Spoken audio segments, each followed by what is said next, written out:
Welcome, Crusader fans, to another edition of the Valpo Coaches Show. This week, joining me, men's soccer head coach Mike Avery. Mike, thanks for being here. Good morning, Aaron. And it's been, I think just looking back this last week, just a tremendous week, maybe one of the most successful weeks in program history. If you look at what you did over a 6-day span, you played two ranked teams at Western Michigan at home against Omaha, beat both of them. First time in program history you beat two ranked teams in the same season, much less the same week.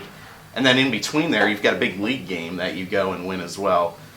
Just look back over that last week. What was it like for your team? What was it like kind of going into the stretch and knowing the kind of stretch it would be? And how did the guys deal with it? Well, I think the key for us is really just to take things one day at a time.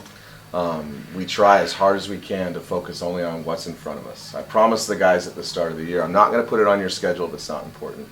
And so you have to attack each thing as the most important thing. So whether it's an academic meeting, a training room appointment, a practice session, a team meeting, a game, it doesn't matter. If it's on the schedule, it's important. And we can't look too far ahead, and we certainly can't look behind us. And so we just try and take it day at a time, and that's what we did through this stretch. We knew it would challenge us physically. I think you saw on Monday night that we went a little bit deeper in the bench.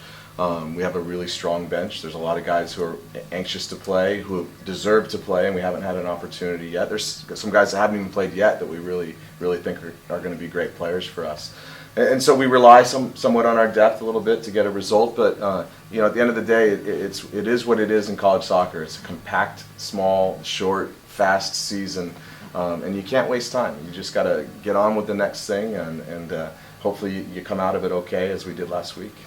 You know, you get some regional recognition now. You're ranked in the NSCAA Great Lakes Region poll. Some of your players getting some awards, but I know you and your staff are really big on all awards are team awards. And, is it tough to get guys to buy into that, or is this a group of guys who really look at it that way? Well, if you use Nico as an example, Nico Campbell was the Defensive Player of the Week, and that award literally could have gone to about 6 different people, and he's the first to recognize that.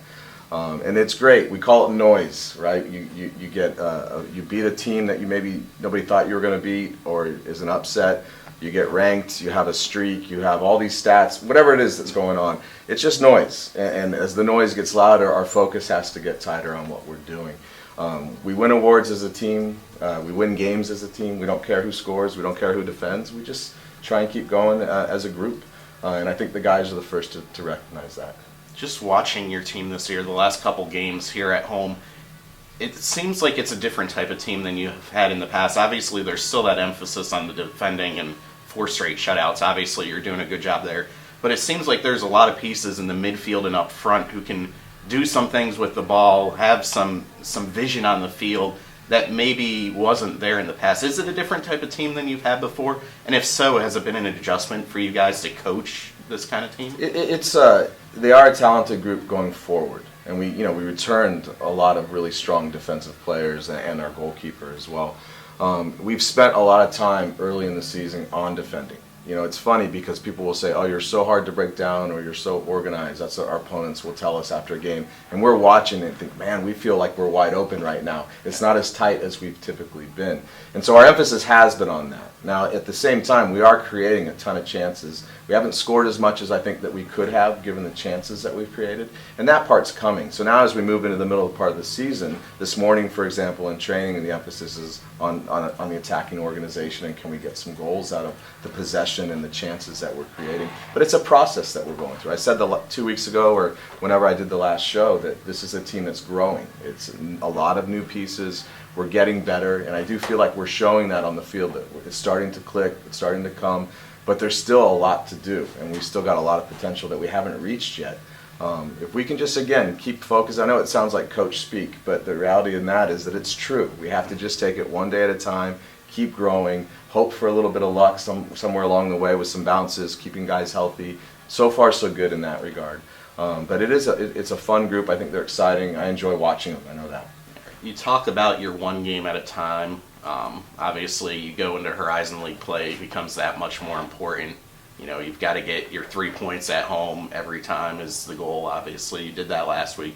You got a point with a draw in your first road league match. Now you go to Milwaukee this week, which is not an easy place to play up there. How do you go in there and prepare the guys to try to get another point on the road out of that game? I think our process is the same, whether we're home or away. We take as long of a look as we can, scout as deeply as we can the opponent that we're playing to prepare. But at the end of the day, almost every pregame talk focuses on us. I think it's what we do. Obviously, we pay attention to their special players, maybe how they line up. But at the end of the day, our performance is dictated by us. And so whether we're home or away, we just want to go into it with a good mindset, with an attack-minded. We don't want to just sit back and defend, even though we're on the road. We want to get out and play. And it's going to be a real challenging game. Milwaukee is at the top of the table, along with about 4 other teams, including us. I think they lead the league or are close to lead the league in shots. They lead the league or are close to lead the league in fouls. And I don't think they're a dirty team. I think they're an energetic team, and they just get after it. And so we've got to be prepared for a high-energy game. And you maybe would worry about our energy because we've played such a long stretch. But now we get a couple of days and we catch our breath, and hopefully we'll be ready to play. But the minute that last game ended, all we've talked about to the players is Saturday, Saturday, Saturday, Saturday. Most important game of the year is Saturday. And that's got to be our mindset. Well, that game against Milwaukee, scheduled for a 7:30 start up in Wisconsin. Could be a little later. It's a doubleheader up there. Their women play first, so if you don't see it right at 7:30, don't worry. It'll be starting shortly thereafter. Coach, thank you for joining me today. Good luck. Thanks, Aaron. For all your Valpo men's soccer news, you can follow the Crusaders at VUMSO on Twitter, Valpo Men's Soccer on Facebook, and for all your Valpo Athletics news, Valpo Athletics on both Facebook and Twitter. Till next time, I'm Aaron Levitt. Go Crusaders.